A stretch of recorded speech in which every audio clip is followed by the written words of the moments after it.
Sword of Coming Episode 10. In the previous episode, tensions quietly deepened within the town as outsiders like Fu Nanhua and Kai Jinjin scrambled for hidden fortunes. Their schemes collided with the mysterious presence of River Severing True Lord, whose subtle manipulations reshaped destinies without leaving a trace. Meanwhile, Song Jixin uncovered strange copper coins. Zhi Gui revealed her hidden temperament, and Ji Yukan became the unexpected center of a terrifying yet awe-inspiring revelation, standing face to face with an impossibly colossal creature that mirrored the tiny catfish he once kept. At the end of the previous episode, Chen Ping'an quietly slipped away from Ning Yao, hiding a sharp porcelain shard in his hand as he prepared to face a danger he refused to share. What will happen next? Stay tuned. And the story continues. Right as Chen Ping'an was about to rush out of the courtyard, Ning Yao suddenly yelled, "Hold on, I have something to say to you." Chen Ping'an pretended not to hear her at first, but as he moved toward the gate, Ning Yao raised her voice again, calling out, "Chen Ping'an." He had no choice but to turn back and jog to the doorstep. Curious to see what she wanted, Ning Yao's complexion had improved slightly, though her voice was still hoarse. Yet she spoke with clear purpose. "What I want to tell you is this," Ning Yao began, her tone serious. "Firstly, for outsiders like ourselves in this town, our physical constitutions are stronger than the average person's. But beyond that, we are no different from the town's residents. Secondly, outsiders are forbidden from killing anyone here. If we break this rule, no matter the reason, the punishment is severe. We will be expelled and forced to leave empty-handed. That consequence is far worse than you can imagine. Thirdly, you must think carefully before acting. If our lives are threatened, we will retaliate, even if it costs us everything. Survival comes first." Chen Ping'an absorbed her words, pondering the weight of the rules. "So, you are saying that if I want to go through with this, I must strike quickly?" he asked, seeking clarification. A smile spread across Ning Yao's face, lighting up the room like the first rays of morning sun. She patted the green scabbard of the saber resting across her knees. "Exactly. You must strike with absolute speed.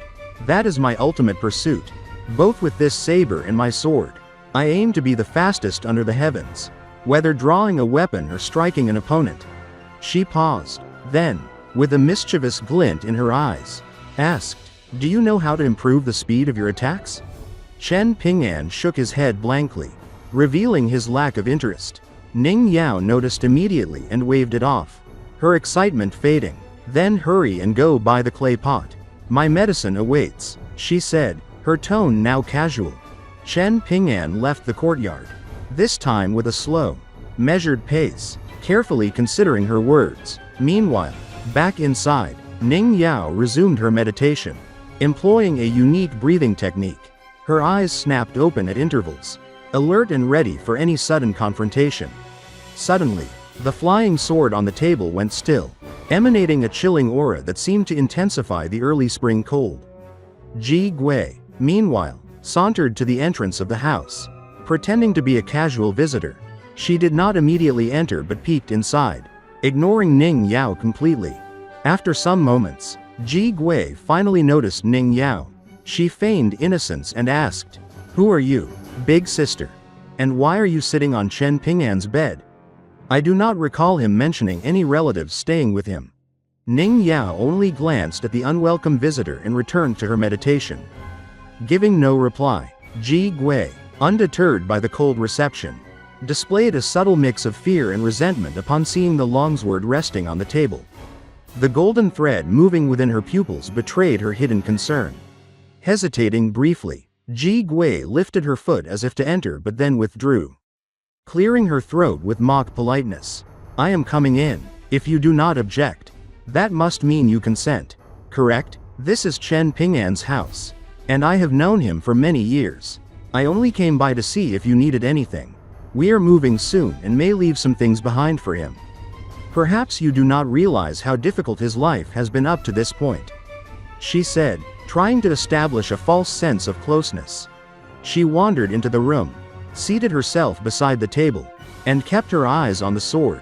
Ning Yao, unfazed, Retrieved 3 pages left behind by the young Taoist priest for Chen Ping'an. Examining them closely, flipping them back and forth, she could not find anything remarkable. With a disappointed sigh, she commented, "His writing is bland and uninspiring." Her mind drifted back to her childhood, recalling the wall in her hometown engraved with 10 powerful characters, each sword carved with an overwhelming aura capable of crushing evil. Even as a child, she had loved standing before the wall, gazing up at its majesty. By contrast, the town plaque with the phrase, "unmatched aura," had never captivated her. Zhi Gui, attempting elegance, straightened and smiled at Ning Yao, saying, "A young girl like you should be careful." "Who are you?" Ning Yao asked calmly. Zhi Gui feigned surprise. "So you could understand me all along. Do you need something?" Ning Yao pressed. "Is this yours?" Zhi Gui pointed at the longsword. But Ning Yao remained silent, unbothered by the lack of response. Zhi Gui explored the room, inspecting pots and pans with exaggerated care. Meanwhile, Chen Ping'an, outside, remembered his days at the kilns, scaling mountains to collect clay and firewood.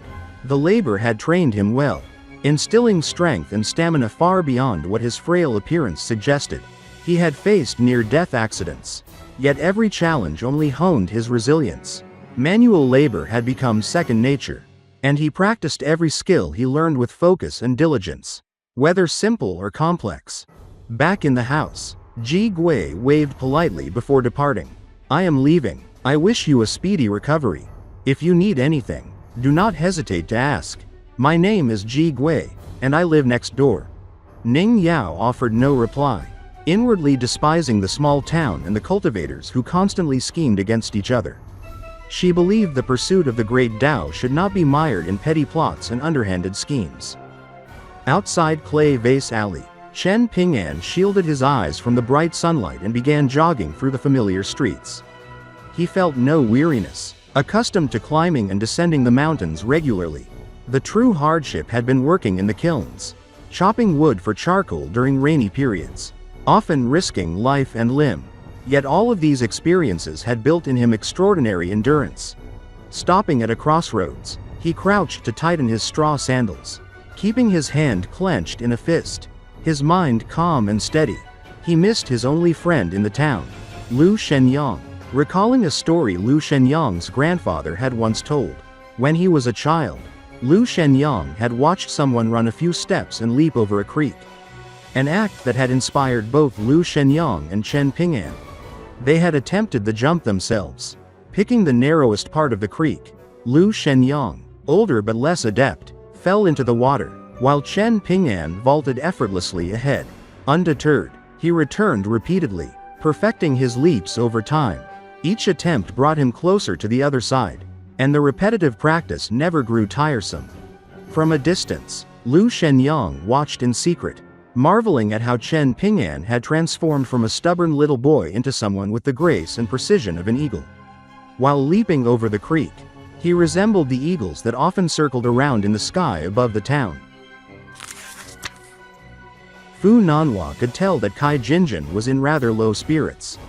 So he took her on a stroll, and the two of them were walking side by side in a rare moment of relaxation after arriving in this town.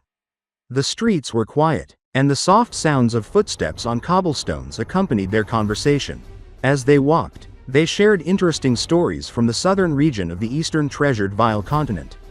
Tales of prodigious cultivators, mysterious sects, and legendary treasures. Kai Jinjin still wore a forced smile, but her mood had brightened considerably since leaving Clay Vase Alley, and she seemed more at ease in Fu Nanhua's presence. Her impression of him had also gradually improved. Old Dragon City, though slightly behind the top-tier sects in overall power, had a long and illustrious history of producing remarkable cultivators. In comparison, her own sect, Dawn Cloud Mountain, was orthodox and noble but ranked near the bottom of second-rate sects. As a result, the disciples of Dawn Cloud Mountain often regarded people from Old Dragon City as southern barbarians. Yet, in the midst of this cultural prejudice, Kai Jinjin felt a growing sense of trust in Fu Nanhua. "Brother Fu," she said with a reluctant sigh, "cloud root stones are the lifeblood of our Dawn Cloud Mountain. But seeing as we already made an agreement, I will not go back on my word. Even if I have to sell everything I own, I will ensure the promise is fulfilled. Fu Nanhua offered reassurance, his voice calm and measured. At the moment, we cannot be sure whether Ji Yukan's fate is fixed, he said gently. Kai Jinjin shook her head, a look of dejection clouding her features. The river-severing true lord may not have the best reputation, but he is certainly not someone to be trifled with. Otherwise, he would not have claimed his position at Lake Shujian. It would be reckless to make an enemy of him. Once we leave the town, beyond the protection of the sages, I cannot imagine the lengths he might go to seek revenge. And the servants accompanying me, while loyal, lack the power to stand against him. Fu Nanhua smiled confidently. Do not worry, even if it is only for the sake of those 10 cloud root stones. Old Dragon City will ensure your safe return to Dawn Cloud Mountain. Her eyes softened, and a warm smile spread across her face.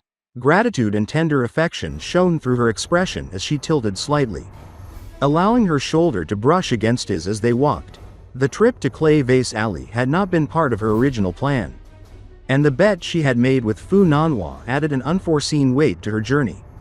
Losing the bet meant paying 10 precious cloud root stones, a significant stress, but she had unconsciously begun to rely on Fu Nanhua. Like a gambler who continues to place stakes, confident in her own abilities, Kai Jinjin was supremely confident in her cultivation skills. Her aptitude had always been exceptional, and she believed firmly that there was no challenge in the town capable of defeating her. Fu Nanhua, meanwhile, was equally assured that he had almost acquired what he had come to obtain and found himself enjoying the sight of Kai Jinjan's natural beauty. Her presence was captivating, and if she could be his Dao partner, both his cultivation and personal ambitions would be greatly enhanced. Throughout her years at Dawn Cloud Mountain, Kai Jinjin had been nurtured as a remarkable talent, her abilities and beauty making her a prime candidate for strategic alliances. Her success could elevate the standing of her sect across the continent. But Fu Nanhua had little respect for Dawn Cloud Mountain, seeing it as foolish to place the sect's fate entirely upon a single woman, however gifted she might be. Consider this, he said thoughtfully. If the boy living next door to Song Jixin has been selected by some outside power and retains his bonded porcelain, your actions could bring severe trouble. It would be easy for outside forces to trace everything back to you and, by extension, Dawn Cloud Mountain. Song Jixin and the river-severing True Lord may also be aware of your deeds.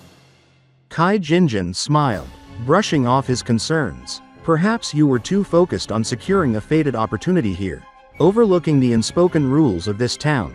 For boys born here, if they have not been claimed by a porcelain buyer after reaching 9 years of age, they are considered mediocre in aptitude. Their value diminishes as they age. Sects investing in them would be foolish, when it is more efficient to develop existing disciples. At the mere mention of Chen Ping'an, disgust flickered across Kai Jinjan's features. A filthy commoner like him should know his place, she muttered, carefully masking the malice in her eyes so as not to reveal her true thoughts to Fu Nanhua. Yet deep inside, she was irked by his existence, particularly the purity of his eyes, a purity she had never seen despite years of cultivation on Dawn Cloud Mountain. Fu Nanhua, ever observant, teased lightly. There is a superstition in Old Dragon City. The left eyelid twitching brings wealth. The right eyelid twitching brings disaster. Which is twitching for you? Kai Jinjin hastily withdrew her finger, annoyed, realizing her right eyelid had twitched. A small, playful smile curved her lips as she looked at him. I tricked you, didn't I?